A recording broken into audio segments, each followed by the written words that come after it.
हाँ तो दोस्तों, स्वागत है साइंस के एक नई क्लास में। पिछली क्लास में हम लोगों ने डिस्कस किया था स्फेरिकल मिरर्स के बारे में। आज का जो हमारा टॉपिक होगा बेटा, उसमें हम स्फेरिकल मिरर्स को और डिटेल में पढ़ेंगे।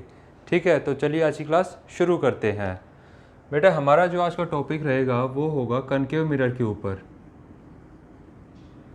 कनकेव मिरर, ठीक है बेटा। हमने कल की क्लास में स्फेरिकल मिरर्स को डिस्कस किया था कि वो कितने तरह के होते हैं। वो होते हैं दो तरह के, एक तो था बेटा कनकेव, एक था कन्वेक्स। तो बेटा आज हम जो डिस्कस करेंगे वो होगा कनकेव मिरर। ठीक है, तो बेटा कनकेव मिरर में सबसे पहले तो हमने इसका डायग्राम देखा था, कैसा होता है कनकेव मिरर। कनकेव मिरर कुछ इस तरह का होता है ना, कुछ ऐसे ही बनाया था हमने, कुछ ऐसा होता है। ये बेटा कनकेव मिरर है, जिसका जो शाइनी सरफेस है या जो रिफ्लेक्टिंग सरफेस है वो किस तरफ हो, इनसाइड हो, कर्व्ड इनसाइड, है ना। तो बेटा इसकी पहली प्रॉपर्टी लिख लेते हैं कनकेव मिरर की। Reflecting surface reflecting surface is curved inward. ठीक है बेटा, जो इसकी शाइनी सरफेस है ना वो अंदर की तरफ ऐसे मुड़ी हुई होती है, इस तरह का होता है कनकेव मिरर। अब बेटा इसकी सेकंड प्रॉपर्टी होती है, जो हमारे कनकेव मिरर्स हैं, concave mirror are converging mirrors. Concave mirrors are converging mirrors.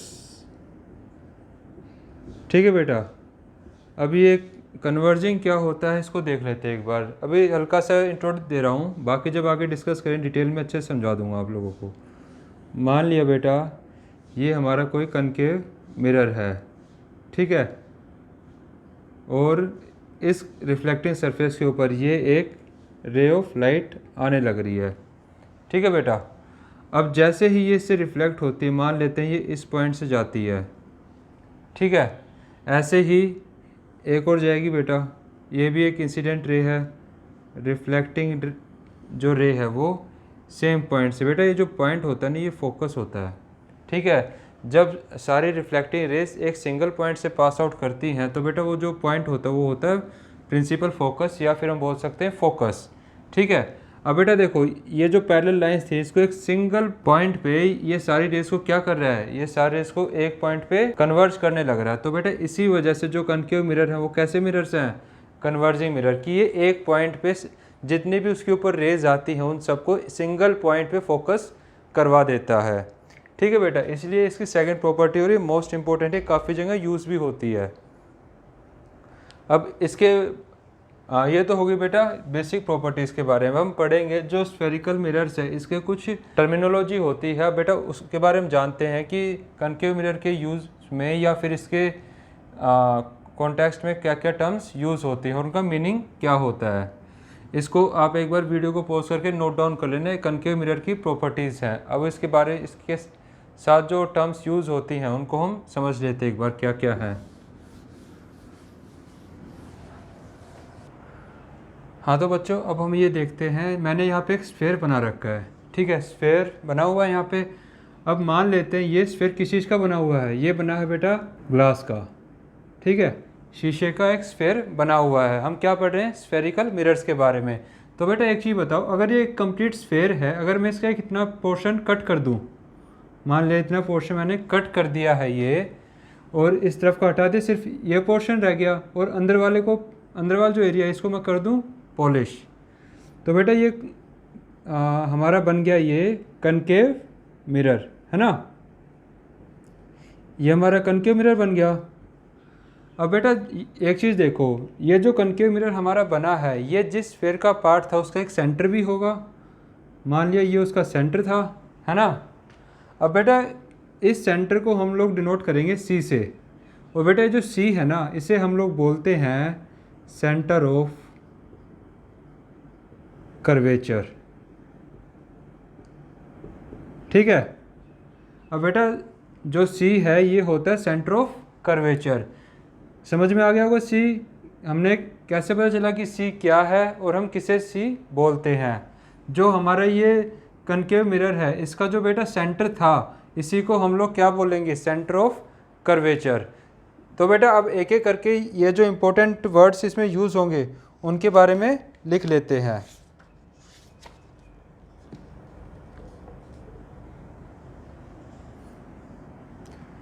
इसमें बेटा सबसे पहला जो हम पता होना चाहिए वो है सेंटर ऑफ कर्वेचर, कि सेंटर ऑफ कर्वेचर होता क्या है। The centre of hollow glass sphere of which the mirror was a part। ठीक है बेटा, उम्मीद है समझ में आ गया होगा सेंटर ऑफ कर्वेचर के बारे में।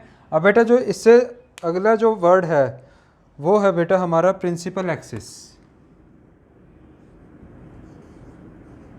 वो क्या है, प्रिंसिपल एक्सिस। ठीक है, अब एक बार इसकी पहले डेफिनेशन लिख लेते हैं फिर समझते हैं। The line joining the pole and center of curvature। ठीक है बेटा, जो हमारे प्रिंसिपल एक्सिस है वो लाइन है जो हमारे सेंटर को और पोल को ज्वाइन करती है। एक बार बेटा मैं इसको रब कर देता हूँ और अलग से बना लेते हैं कनकेव मिरर। उसमें फिर हर एक वर्ड्स को हम लिखते जाएंगे कि कौन सी चीज़ क्या है।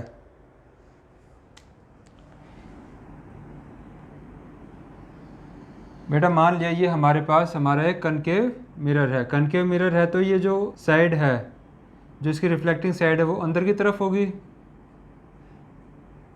ये हमारा एक कनकेव मिरर है। अब बेटा जिस स्फेयर का ये कनकेव मिरर पार्ट था उसका कोई सेंटर होगा, तो ये मैंने ले लिया, सपोज किया सी है ये हमारा। ठीक है, सेंटर ऑफ कर्वेचर। अब बेटा इसका भी एक मिड पॉइंट होता है। इसका यहाँ पे एक मिड पॉइंट होता है। जो हमारा मिरर है ना, मिरर का जो मिड पॉइंट है, मान लिया मिड पॉइंट यहाँ पे है बेटा, इसे हम लोग बोलते हैं पोल। पोल को पी से डिनोट करते हैं। और बेटा ये जो लाइन ज्वाइन होती है ना सेंटर ऑफ कर्वेचर से लेके पोल तक, बेटा इसको बोलते हैं हम लोग प्रिंसिपल एक्सिस। ठीक है, उम्मीद है समझ में आ गया होगा कि प्रिंसिपल एक्सिस हम लोग किसे बोलते हैं। प्रिंसिपल एक्सिस है the line joining the pole and the centre of curvature. ठीक है बेटा, अब हमने इसमें क्या क्या पढ़ लिया, हमने इसके बाद सेंटर के बारे में पढ़ चुके हैं और पोल के बारे में पढ़ चुके हैं। अब बेटा अगला जो वर्ड हमें पता होना चाहिए वो है पोल।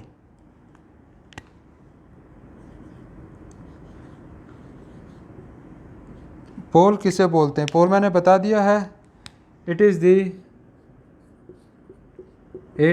The centre of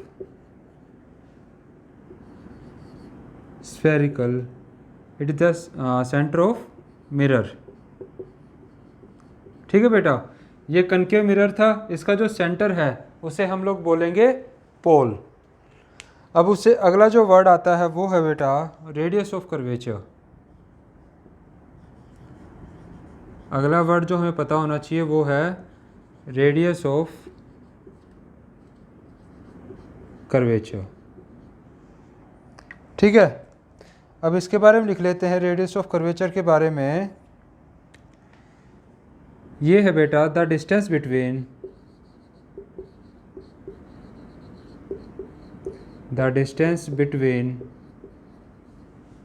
center of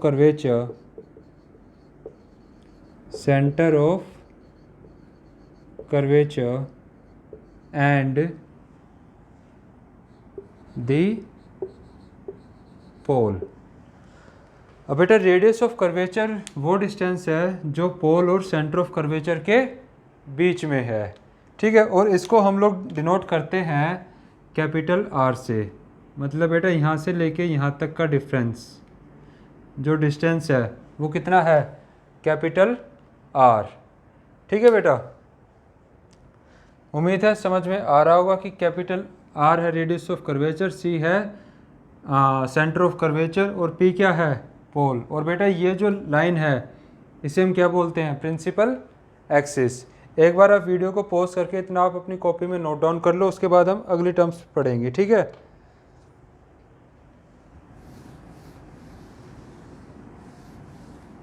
अब इससे अगली टर्म हमारे पास आती है, वो है बेटा फोकस। फिफ्थ टर्म है बेटा फोकस। फोकस के बारे में पढ़ेंगे बेटा।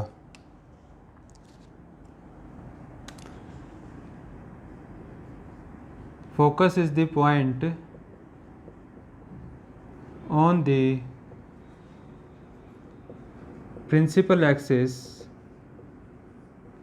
principal axis where all the parallel lines नहीं बेटा, light rays, parallel light rays actually meet or appear to meet after reflection, ठीक है बेटा। समझते हैं फोकस क्या है। हमने पहले जब कनकेव मिरर स्टार्टिंग से किया था तो हमने पढ़ा था कनकेव मिरर जो है एक कन्वर्जिंग मिरर है, मतलब इसके ऊपर जितनी भी लाइट जाएगी उसको बेटा जब रिफ्लेक्शन के बाद एक सिंगल पॉइंट पे फोकस करेगा। तो बेटा मान लिया ये सी है, ये पी है और ये क्या है, प्रिंसिपल एक्सिस। अब मान लेते हैं इसके ऊपर ऐसे कोई रे जाने लग रही है, ठीक है। अब बेटा जैसे ही ये रेस पे रिफ्लेक्ट होगी ये कुछ ऐसे डेविएट होगी, ये ऐसे डेविएट होगी बेटा। तो प्रिंसिपल एक्सिस पे वो पॉइंट जहाँ पे सारी लाइनें मिलती हैं उसे बोलते हैं बेटा हम लोग फोकस, ठीक है। ये लाइन ऐसे गई, ऐसे रिफ्लेक्ट हो गई, ये लाइट ऐसे गई, ऐसे रिफ्लेक्ट हो गई। तो बेटा ये जो पॉइंट बना है जहाँ पे सारी लाइटें आप आकर मिलती हैं, मान लिया एक लाइट ये भी थी, ये बेटा रिफ्लेक्ट होकर इसी पॉइंट से जाएगी, एक ये थी, ये भी इसी से जाएगी बेटा, ठीक है। तो ये जो सिंगल पॉइंट हमारा बनता है जिस पे सारी की सारी लाइटें आफ्टर रिफ्लेक्शन मीट करती हैं उसे बोलते हैं बेटा हम लोग फोकस, ठीक है बेटा। अब फोकस होता कहाँ पे है बेटा, फोकस जो होगा ना वो हमेशा ही इनका मिडल पॉइंट होगा। सेंटर ऑफ कर्वेचर और पोल के मिडल पॉइंट को हम लोग फोकस बोलते हैं, ठीक है। उम्मीद है फोकस समझ में आ गया होगा।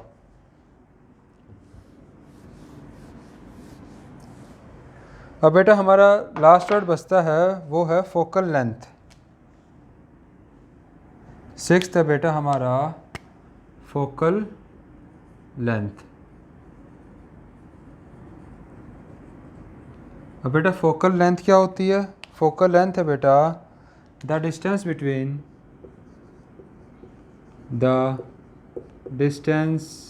बिटवीन फोकस एंड पोल, ठीक है।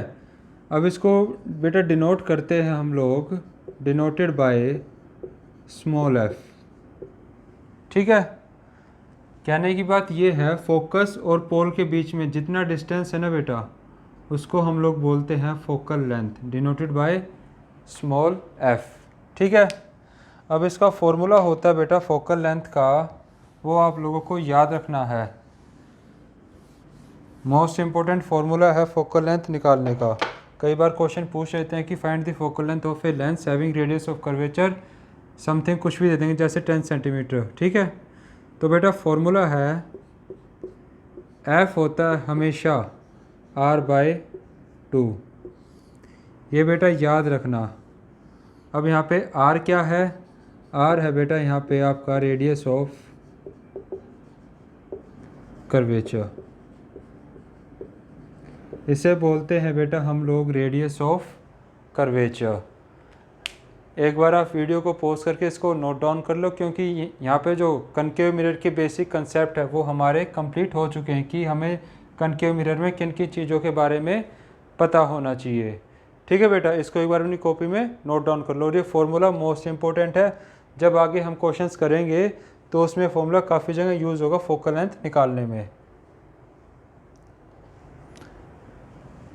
अब बेटा इसके बाद जो हमारा टॉपिक है वो आता है बेटा कि कनकेव मिरर के यूज़ कहाँ कहाँ होते हैं, यूजेस ऑफ कनकेव मिरर। ठीक है बेटा, इसको आप लोग अपनी कॉपी में बना लेना इस डायग्राम को, ये इम्पोर्टेंट है। अब बेटा हम लोग डिस्कस करेंगे uses of concave mirror. Uses of concave mirror.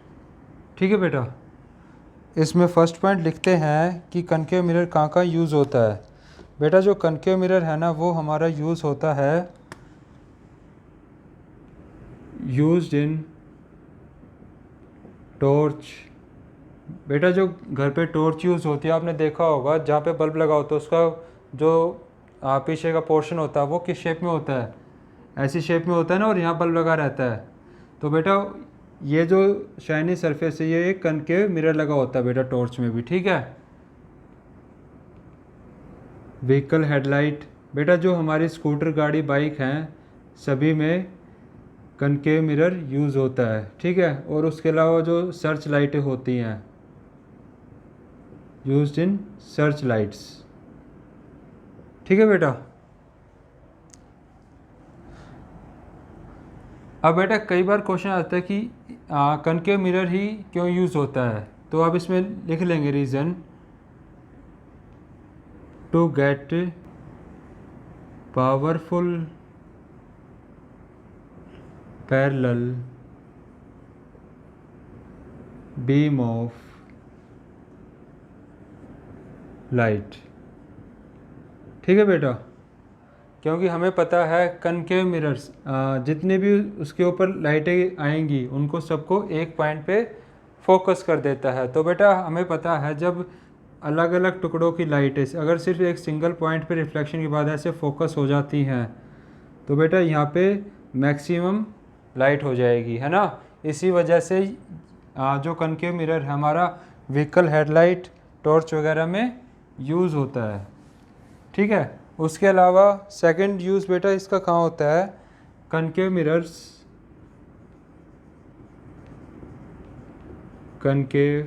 Mirrors are used by dentist to C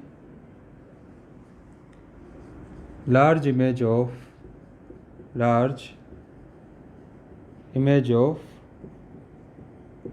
teeth of patient। ठीक है बेटा, सेकंड यूज़ है कनकेव का डेंटिस्ट के पास। आपने देखा होगा जो डेंटिस्ट होते हैं वो अपनी आँख के सामने एक शीशा लगा के रखते हैं ना। अब बेटा वो शीशा कैसा होता है? वो होता है कनकेव मिरर, क्योंकि कनकेव मिरर में जब इमेज बनती है तो वो बेटा काफ़ी ज़्यादा बड़ी बनती है। अब ये बने कैसे वो हम अभी आगे डिस्कस करेंगे। ठीक है, अभी के लिए सिर्फ आपको इसका यूज़ याद रखना है कि concave mirrors are used by dentist to see large image of teeths of patient. बेटा दांतों को बड़ा करके देखने के लिए कनकेव मिरर्स का यूज़ होता है। ठीक है, अब बेटा हमारा तीसरा पॉइंट है concave mirror is used in shaving mirrors। बेटा शेविंग मिरर्स अपने अपने घरों में देखो, जो छोटे वाले शीशे होते हैं है ना, जिसकी हेल्प से शेव करते हैं आप उसको कभी फील करके देखना। वो हल्का सा अंदर की तरफ ऐसे कर्व होता है बेटा, बिल्कुल हल्का सा माइन्यूट मिलेगा। अब बेटा उसका भी सेम रीज़न है, क्योंकि जब कनकेव मिरर में जब इमेज बनेगी तो बेटा वो एनलार्ज इमेज बनती है। हमारा जो फेस है, जो शेविंग का शीशा होता है बेटा, उसमें थोड़ा बड़ा दिखेगा। ठीक है बेटा, इसको आप लोग घर पे चेक भी कर सकते हो, उस पर थोड़ा फील करके देखना, वो थोड़ा अंदर की तरफ कर्व होता है। ठीक है। अब बेटा इसका फोर्थ यूज़ होता है हमारा, इट इज़ यूज्ड